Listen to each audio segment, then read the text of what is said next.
Bwana Yesu asifiwe. Shalom shalom. Tumsifu Yesu Kristo.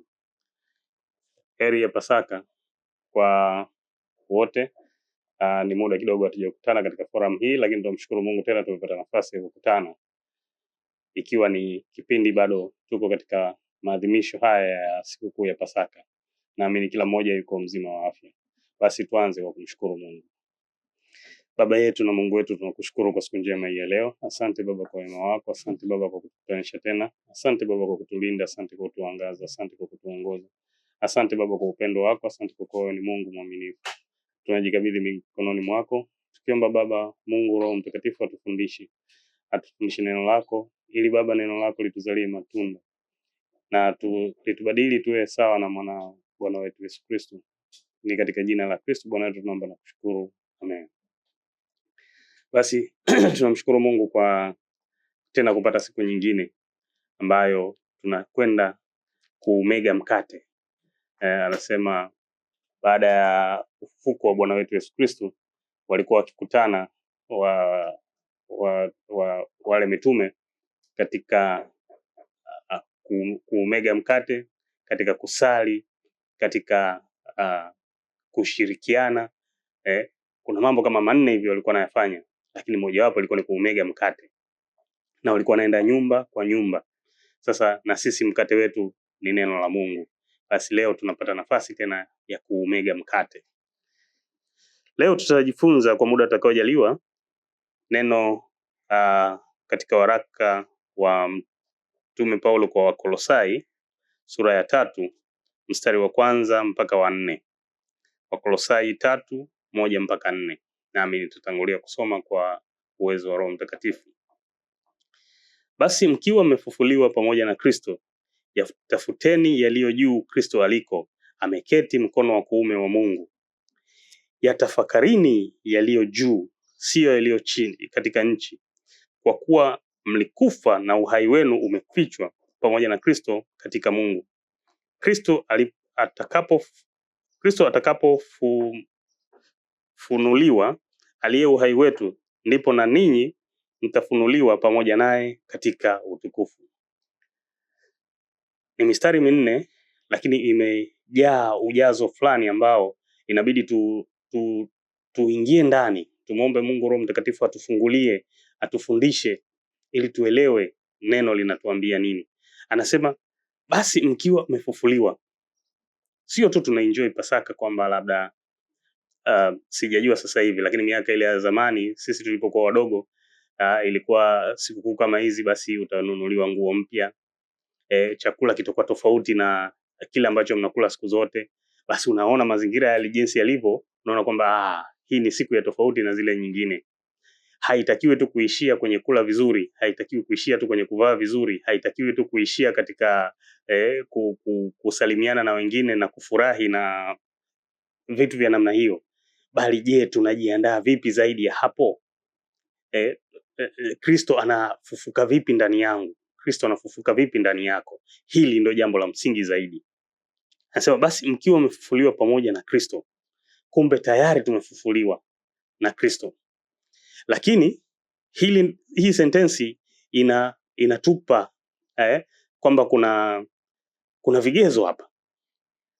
Basi mkiwa mmefufuliwa pamoja na Kristo, yatafuteni yaliyo juu Kristo aliko, ameketi mkono wa kuume wa Mungu. Kwa hiyo kama kweli mimi nimefufuka na Kristo, sitakiwi tena kuyaangalia mambo ya kidunia. Sitakiwi tena kuishi masuala yale ya kidunia. Sitakiwi tena kukaa katika njia zile ambazo hazimpendezi Mungu, kukaa katika njia ambazo ni za dhambi, kuishi tena katika dhambi. Kwa sababu gani? Hebu tuangalie katika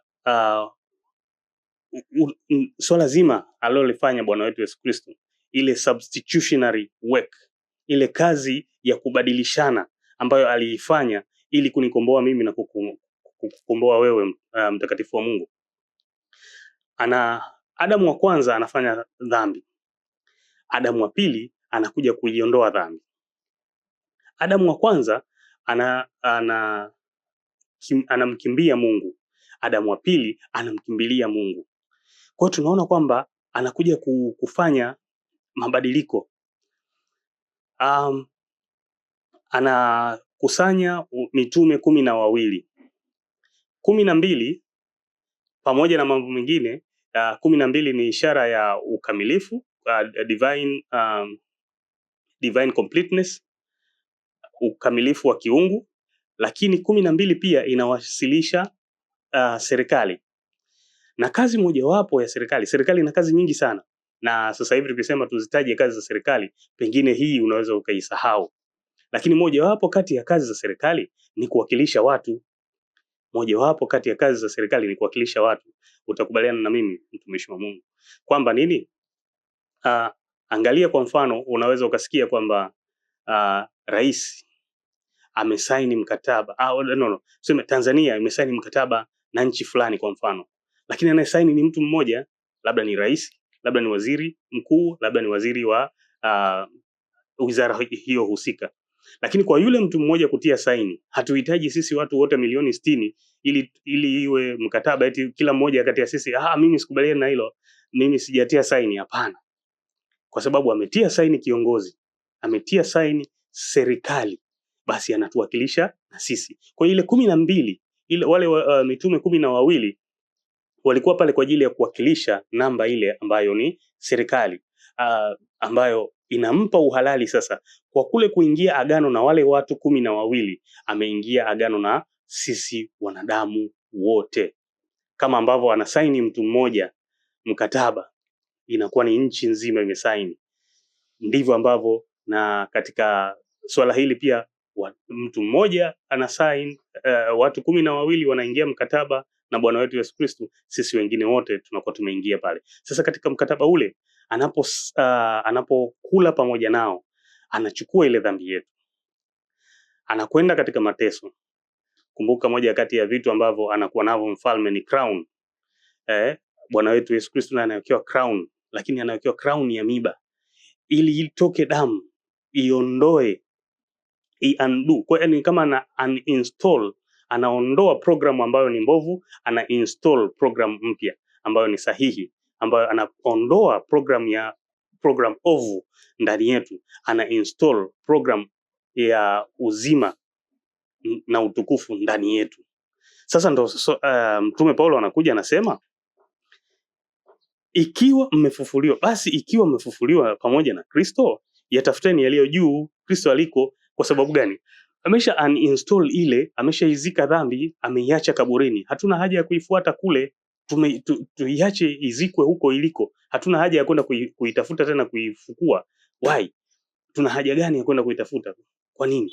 Kwa hiyo tunatakiwa kuachana na kule kwenye dhambi, tuingie katika njia ambayo inampendeza Mungu. Tukitembea katika ile njia ambayo inampendeza Mungu, sasa anasema yafikirini yaliyo juu, sio yaliyo katika nchi. Yaliyo katika nchi, nikiangalia mwili wangu utataka kunipeleka sehemu ambayo unataka wenyewe, utataka tamaa zake ni utekeleze. Ulimwengu utataka niende kwa spidi ambayo inataka yenyewe. Na yule muovu pia naye atataka anidanganye, niache kweli, niingie katika uongo. Katika maadui wa ukuu, three enemies of greatness, maadui watatu wa ukuu ni nafsi yangu, yani mwili wangu, cha pili ni ulimwengu, na cha tatu ni yule muovu adui, shetani. Kwa hiyo ili niachane na, anasema yatafakarini yaliyo juu, sio yaliyo katika nchi, ili niweze kuyaacha kutembea katika mwili, niachane na kufuata hisia zangu, niachane kufuata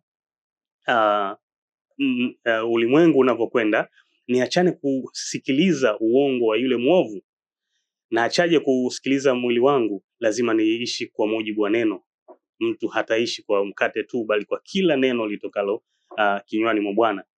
Na achaje kupambana nawezaje kupambana na ulimwengu na enda kuishi kadiri neno linavyoniongoza? Nawezaje kupambana na adui yule mwovu kama alivyofanya Bwana wangu Yesu Kristo? Imeandikwa tena. Kwa hiyo lazima nilijue neno, nikishalijua neno lazima niliishi. Kwa hiyo unaona foundation au msingi mzima wa kuweza kuachana na yaliyo chini na kuishi yaliyo juu ni katika kuliishi neno.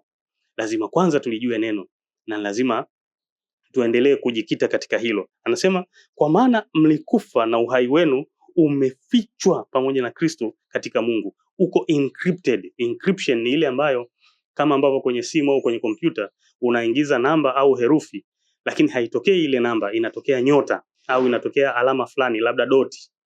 Ile namba imefichwa. Ndivyo na mimi na wewe tulivyofichwa. Angalia kwamba ili adui anipate, lazima kwanza anitoe kwa Kristo, halafu anitoe kwa Mungu. Kwa hiyo kama ni tuchukue kama bahasha umezishika, bahasha ya kwanza kubwa ni ya Mungu mwenyewe. Halafu ndani yake kuna bahasha nyingine ambayo ni Kristo. Ndani yake kuna kabahasha kadogo ambako ndo mimi. Sasa ili uweze kuikuta ile bahasha ndogo ukaichane chane, lazima ukutane na hizi mbili kubwa. Adui hawezi. Hiyo ndo encryption ambayo mimi na wewe tumepewa. Anasema kwa maana mlikufa, Kristo atakapofunuliwa aliye uhai wetu, ndipo nanyi mtafunuliwa pamoja naye katika utukufu. Kwa hiyo kumbe hii process ya kutransform kutoka hatua niliyopo kwenda kwenye hatua ile ambayo inafanana na ya Kristo sio kitu cha mara moja, ni kitu ambacho ni endelevu. Lakini haijaishia hapo. Paulo huyu anatuambia katika waraka wake kwa Timotheo sura ya pili, Timotheo wa pili 2:19. Timotheo wa pili 2:19 anasema, lakini msingi wa Mungu ulio imara umesimama, wenye muhuri hii, Bwana awajua walio wake, na tena kila alitajaye jina la Bwana na auache uovu. Ndio hapa anatuambia kwenye hii tuliyoko tunasoma, yatafuteni yaliyo juu, sio yaliyo katika nchi. Kwa tuuache uovu, tuondokane na self, tuondokane na matakwa ya miili yetu, tuondokane na matakwa ya dunia, tuondokane na uongo wa yule mwovu. Akumbuka tu adui nia yake ni kuu tatu. Adui haji ila kuiba, kuua na kuharibu. Yeye ni mambo yake hayo matatu tu. Kuiba, kuua na kuharibu. Yohana 10:10. Kwa hiyo lakini kunalo tumaini, anasema mimi nalikuja ili wawe na uzima, tena wawe nao tele. Kwa hiyo tunaye Bwana wetu Yesu Kristo. Sasa ndio huyu ambaye tumekufa naye, ndio huyu ambaye tuko encrypted naye katika Mungu, ndio huyu ambaye tumefichwa, uhai wetu umefichwa ndani yake, tena tumewekwa mbali na dhambi. Maandiko yanasema kama ambavyo mashariki iko mbali na magharibi, ndivyo alivyoziweka dhambi zetu mbali nasi. Kwa nini tunaenda kuzifuata? Kwa tuache uovu. Kama kweli tumefufuka pamoja na Kristo, basi tuyatafute yaliyo juu aliko Kristo ameketi mkono wa kuume. Tayari tumeambiwa na sehemu aliyoketi kwamba ni mkono wa kuume. Anamalizia huku kwamba Kristo atakapofunuliwa aliye uhai wetu, ndipo nanyi mtafunuliwa pamoja naye katika utukufu. Kwa upo utukufu ambao umeandaliwa kwa ajili yangu na kwa ajili yako, mtakatifu wa Mungu, lakini hatuwezi kuupata isipokuwa lazima tuyaangalie yaliyo juu. Isipokuwa pale ambapo tutaacha kuyaangalia yaliyo katika nchi na kuyatazama yaliyo katika yaliyo juu kule Kristo aliko. Kwa hiyo tukumbuke kwamba ufufuko huu umekuja kuleta substitutionary work, ile substitutionary work of Christ, ile kazi ya mabadilishano. Aliwekwa taji ya miiba kichwani ili ile damu inisafishe mimi, nirudishiwe crown ya ufalme wangu. Kumbuka tumepewa ufalme, unabii na ukuhani. Hizi ni tunu ambazo tumepewa. Ukisoma waraka wa Petro utakutana na mambo kama haya. Anasema bali ninyi ni mzao mteule, ukuhani wa kifalme, taifa takatifu na watu wa milki ya Mungu. Kwa hiyo tumepewa, tumekalishwa sehemu ya juu kabisa. Lakini kama hatuja fahamu hili na tukayaacha haya, tukaacha uovu, tukayatafuta yaliyo juu, basi tutaukosa. Hii kazi ambayo ameifanya Bwana wetu Yesu Kristo itakuwa haina maana. Tutaishia tu kufurahi na kushangilia, lakini katika roho zetu tutakuwa hatujajikamilisha vile ambavyo inapaswa. Basi ni namna ya sisi kukumbushana ili turudi katika njia ile ambayo inampendeza Mungu. Tumshukuru Mungu kwa neno lake. Mungu wetu na Baba yetu, tunakushukuru kwa neno lako. Asante Baba kwa muda uliotujalia. Baba, tunaomba neno hili likafanyike mwili ndani yetu, liende likatubadili na kutufanya tufanane na wewe, na kutuzalia matunda ya toba. Ni katika jina la Kristo Bwana wetu tunaomba na kushukuru. Amen. Tumsifu Yesu Kristo. Shalom, shalom. Bwana Yesu asifiwe sana.